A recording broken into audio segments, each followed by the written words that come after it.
मीना मंच के कार्यक्रम में मैं सुगमकर्ता शिवानी सिंह आप लोगों का स्वागत करती हूँ। आज के कार्यक्रम में हम प्रगति के पंख नामक पुस्तक सत्र 10 आओ कुछ सीखे नया पर चर्चा करने वाले हैं।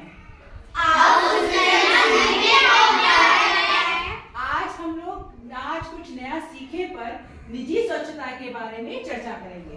निजी स्वच्छता से आप लोग जानते हैं निजी स्वच्छता किसे कहते हैं? नहीं। कितने बच्चे जानते हैं? हाथ खड़े कीजिए।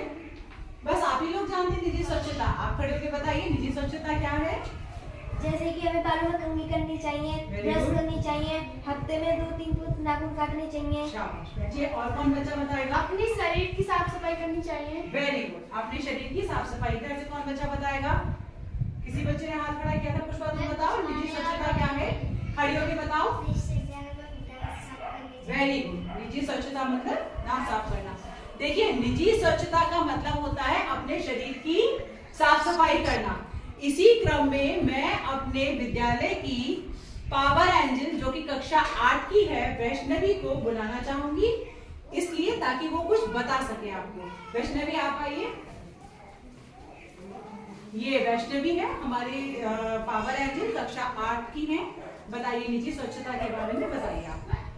अक्सर आप लोगों ने देखा होगा कि बच्चे स्कूल आने की जल्दी में ना ही ब्रश करते हैं, ना ही दांत साफ, ना ही कुल्ला करते हैं और वो वैसे ही चाय दूध जो कुछ भी वो पीते हैं वो पी लेते हैं बासी ही मुंह से।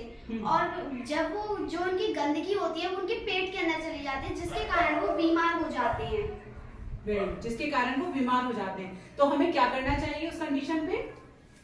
हमें पहले तो जल्दी उठना चाहिए सुबह और सबसे पहले हमें शौच करने जाना चाहिए। बिल्कुल सही बात। उसके बाद हमें अपने दांत साफ करने चाहिए और फिर नहाना चाहिए और जो कुछ भी आप खाते पीते हैं वो आप खा सकते हैं। Very good. देखिए कितनी अच्छी बात बताई। क्लैपिंग कीजिए सभी बच्चे। देखिए निजी स्वच्छता का अभिप्राय होता है, ये अभी वैष्णवी ने बिल्कुल सही कहा कि विद्यालय में हम देखते हैं कि अक्सर आप लोगों के छोटे भाई बहन हैं जो कि स्कूल में आते हैं सुबह लेट ना हो जाए इस चक्कर में वो सीधा उठे, दूध पिया, चाय पी, जो भी कुछ उन्होंने अपना खाना किया और सीधा बैग उठाया, कपड़े पहने और स्कूल आ जाते हैं। स्कूल नहा के इसलिए नहीं आते ताकि वो लेट ना हो जाए। देखा होगा आप लोगों ने। तो क्या ये निजी स्वच्छता के अंतर्गत आता है? नहीं आता। निजी स्वच्छता के अंतर्गत क्या है कि आप सुबह जल्दी उठिए। यदि आप नहा के नहीं आ पा रहे तो आप अपनी दिनचर्या ऐसी कीजिए जिसमें कि आप ठीक से सुबह टाइम इतना निकालिए कि आप नहा कर आ सकें। देखिए नहाना, प्रतिदिन स्नान करना, ये आपकी निजी स्वच्छता है। साफ कपड़े पहनना, ये आपकी निजी स्वच्छता है।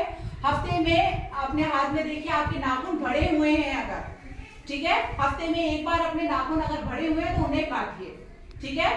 देखा होगा आपने अक्सर बच्चों के मुंह से बदबू आती है जब वो बात करते हैं, ठीक है।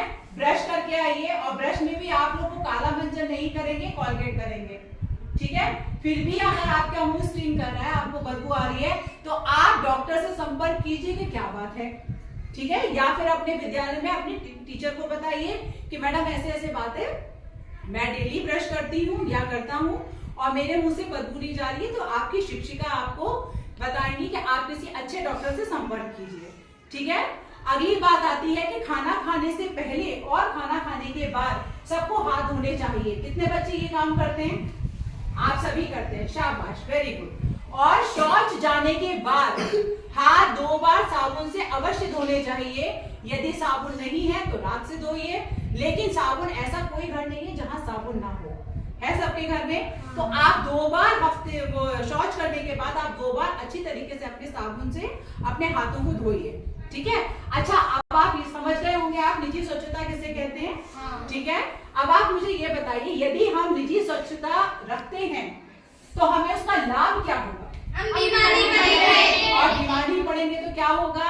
हम स्कूल अच्छे तरीके हम स्कूल अच्छी तरीके से आ सकते हैं और स्कूल में हमारी शिक्षिकाएं या शिक्षक जो भी हैं जो हमें पढ़ाते हैं उस पर हम ध्यान केंद्रित कर सकते हैं, ठीक है। और स्कूल में जितनी भी हमारी गतिविधियां होती हैं उसमें हम सहर्ष प्रतिभाग कर सकते हैं।